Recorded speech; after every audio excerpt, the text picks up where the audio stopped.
In this video, I'll be reading a story from The World's Worst Teachers, written by David Walliams, illustrated by Tony Ross. It's called Mr. and Mrs Lovey-Dovey and the Sea of Tears.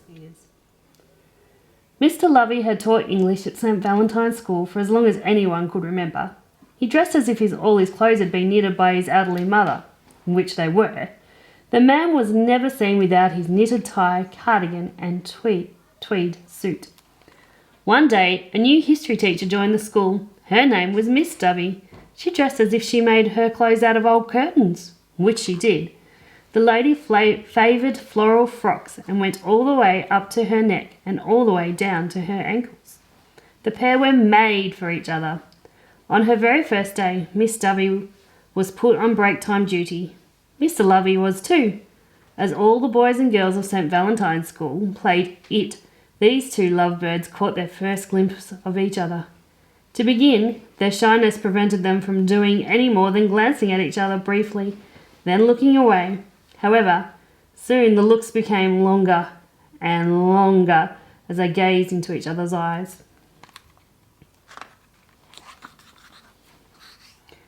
Red and brown leaves fell from the trees around them. Patter. A gust of wind swirled their hair into the air. Swirl. The sound of a dozen violins soared from the music room. Da-dee-da-dum. The famous balcony scene from the most romantic play ever written, Shakespeare's Romeo and Juliet, was being rehearsed in the concert hall. But soft what light through yonder window breaks. 'Tis the east and Juliet is the sun. Down the bottom it says it's nearly as romantic as Burton Shearer's love story in the classic novel Ratburger. In no time their hearts were full to bursting. Neither could resist each other a moment longer. Mr. Lovey and Miss Dovey opened their arms and began rushing towards each other. They scampered across the playground like gazelles, knocking small children out of their way. Oof! Out! Oof! Ah! Oof! No!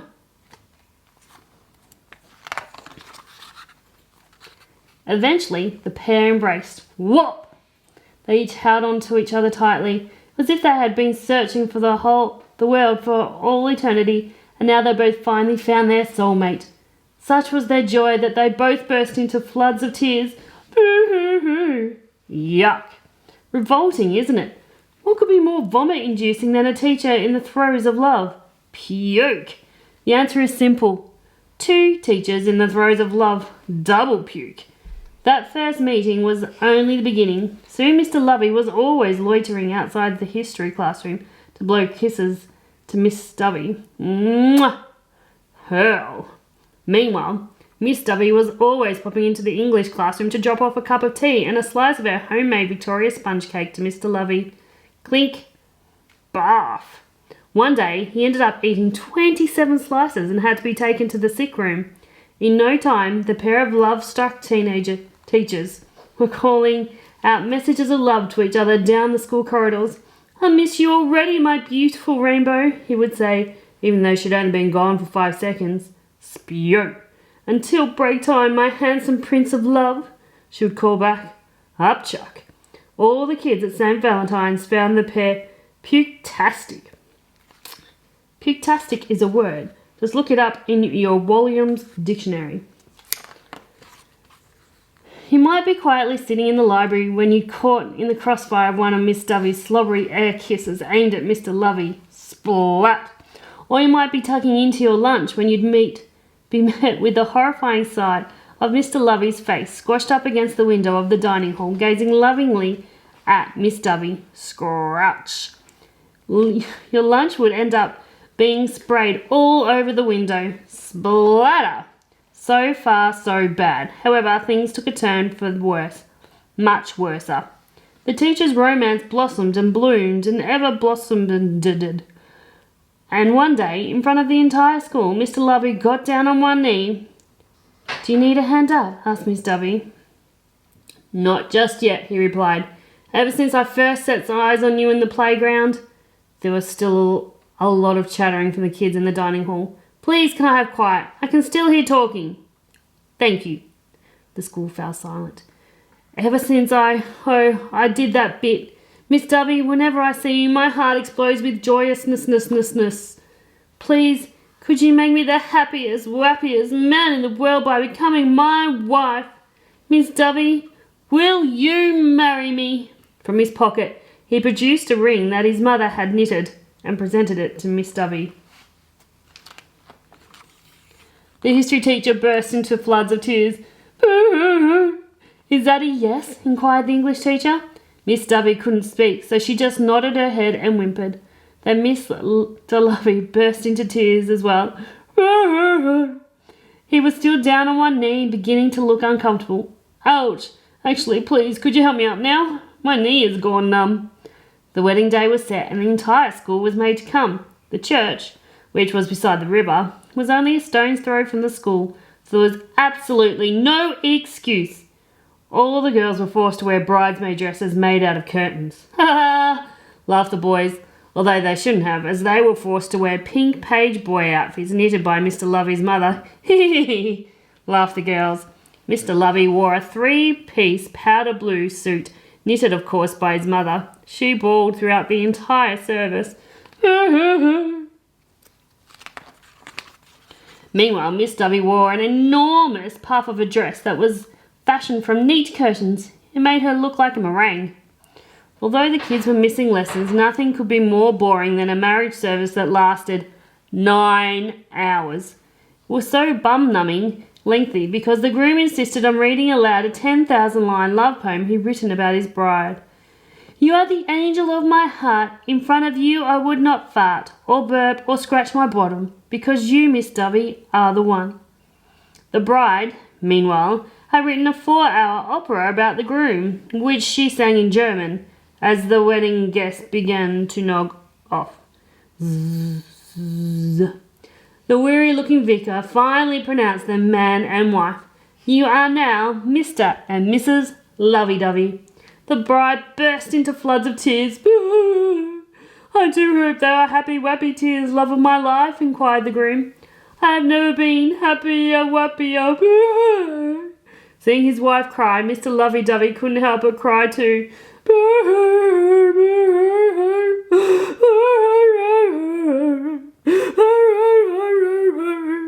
They cried for a good hour or so.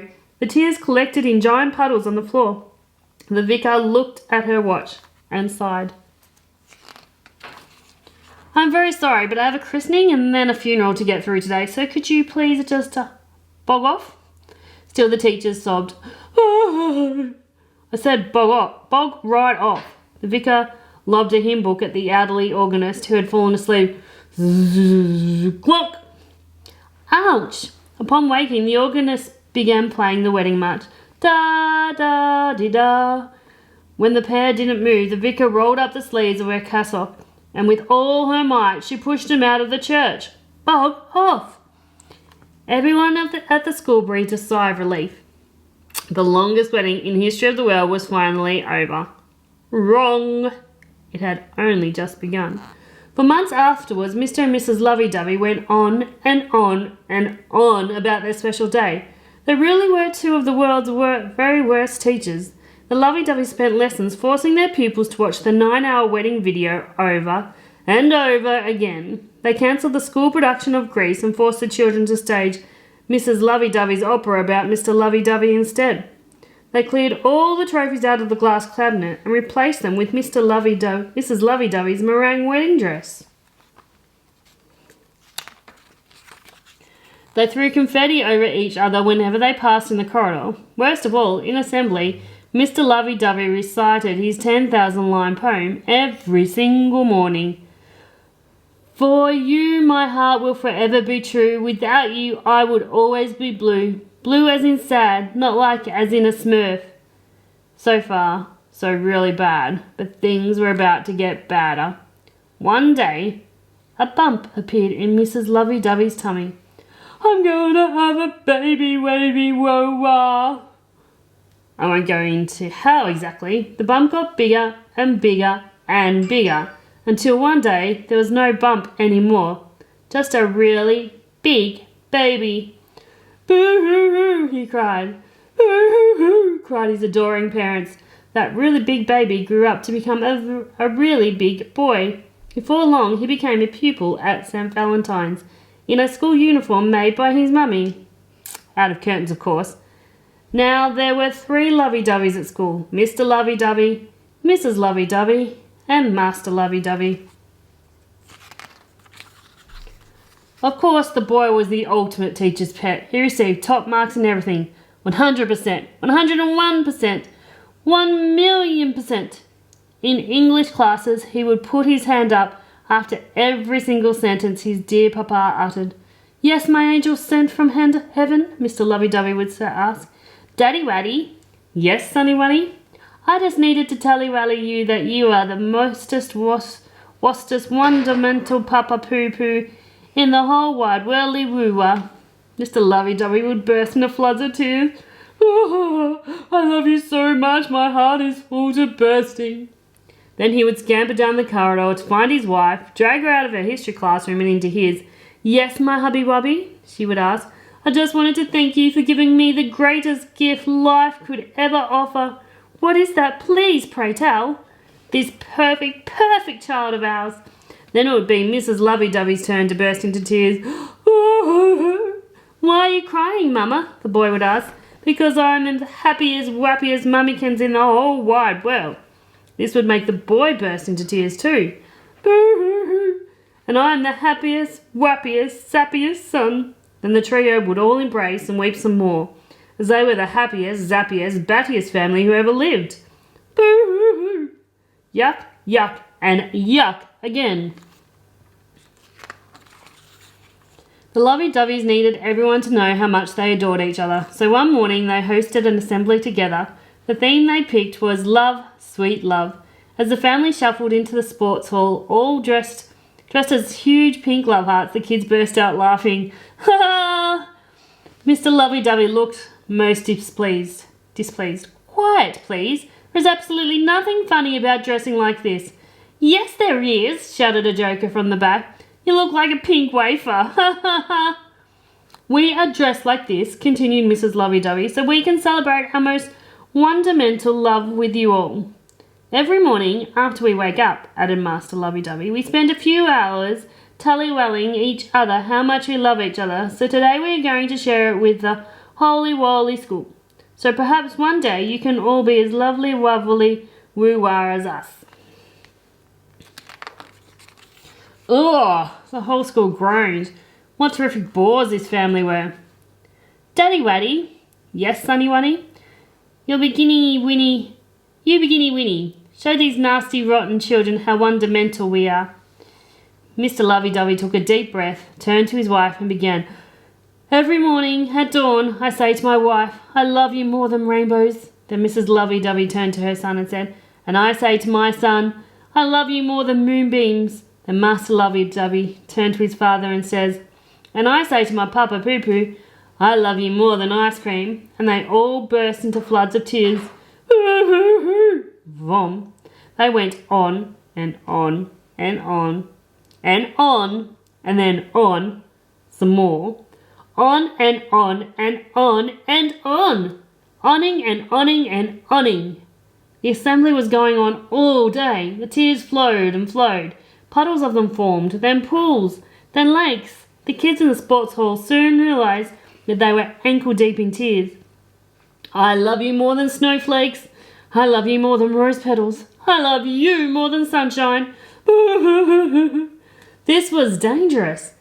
There was a very real chance that they could drown in tears. Next the kids were up to their knees. Slosh. They were up to their waists. Slosh. Before long they were up to their chests. Slosh. Only their heads were bobbing above the tears. They screamed for help.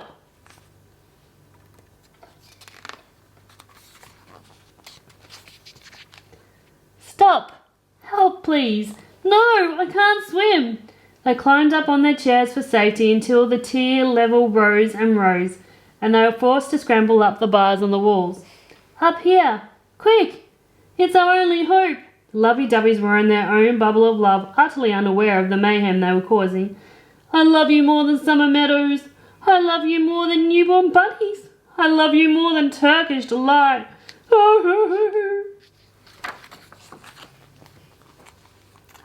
So oblivious, in fact, that they didn't realise when the flood swept them off the ground. Still they carried on with their declarations of love as they bobbed around in the sea of tears. I love you more than freshly baked croissants. I love you more than baby dolphins. I love you more than a nice comfy pair of slippers that have been warmed up by an open fire. Tears and more tears came. Whoosh, whoosh, whoosh. Eventually, the doors of the sports hall couldn't stay shut anymore. The Lovey-Doveys were swept out of the hall on a tidal wave of their own tears. Whoosh! The three were carried through the playground, past the church, before streaming into the river. Splish, splosh, splosh! Still they carried on their nonsense. I love you more than double cream. I love you more than baby hamsters. I love you more than dandelions. The river was wide, and the water flowed fast. In no time, the Lovey-Doveys were swept far out to sea. Whoosh! For the first time in years, St. Valentine's returned to normal. The school was so much more peaceful without this irritating family around. However, one lunchtime, many months later, the doors to the dining hall burst open. The kids stared open-mouthed in shock. Everyone had assumed the Lovey-Doveys had perished at sea. Oh no, they were very much alive. The trio staggered in, their clothes now dripping wet rags, all three of them sporting long, straggly beards. You'll be delighted to know we're alive, they all shouted to deafening silence from the kids. We cuddle-waddled together for warmth, announced Master Lovey-Dovey. We survived on huggy-wuggies and kisses, added Mrs Lovey-Dovey. We survived thanks to the power of love, concluded Mr Lovey-Dovey.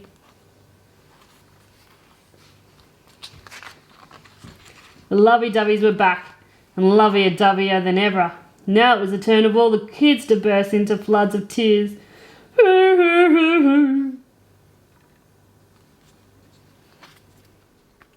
And that is the story of Mr. and Mrs Lovey-Dovey. Hope you enjoyed it, and I'll see you next time.